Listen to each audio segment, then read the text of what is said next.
They called me Esme. That was the only name they gave me. To them, I was just a wild creature, a shadow in the forest.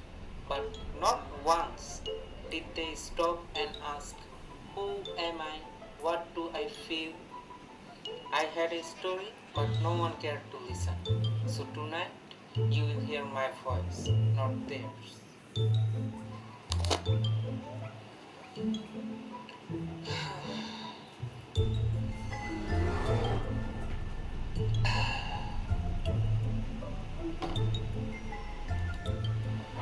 Then came the Baroness. Ah, she thought me funny, a strange little pig, something to show her friends.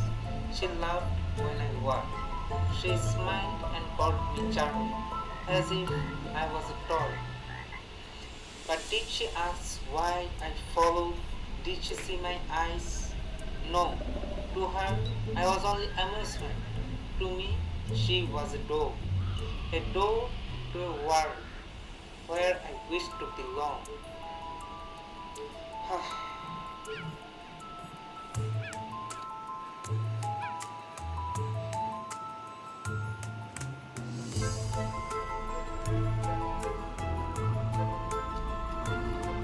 I was not hunting. I was not cruel. I was curious, like a child chasing butterflies. Every step I took was a question. Will they accept me? Will they see me as more than teeth and claws? I sniffed the air. I ran with joy. I looked around in wonder. For a moment, I thought maybe I could be more than a shadow.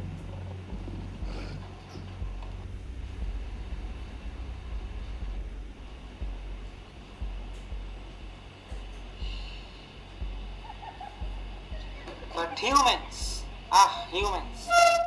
looked at me with fear. My glance was danger, my step was straight. Beast, savage, they whispered. Ha! And yet, who are the real savages? Humans, dressed in silk, drinking tea, smiling politely, while they plan wars, betray friends, and destroy lands. They call me the monster? No, the monster is in their hearts, hidden under face and velvet.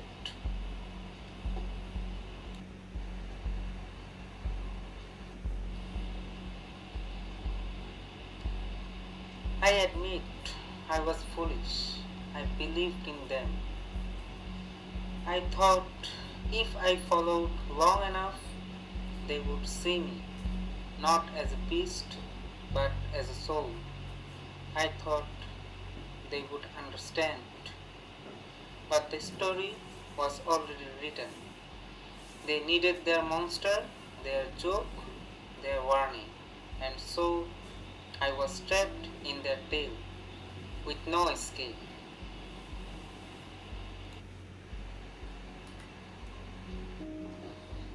And so I became Esme, not by choice, not by truth, but by their laughter.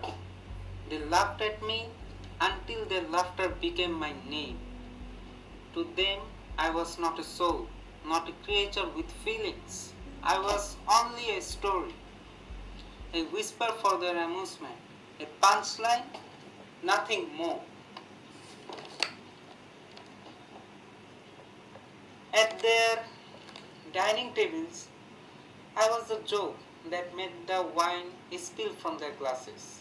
I was the shadow they could blame, the beast they could point at, so that they never had to see the beast within themselves.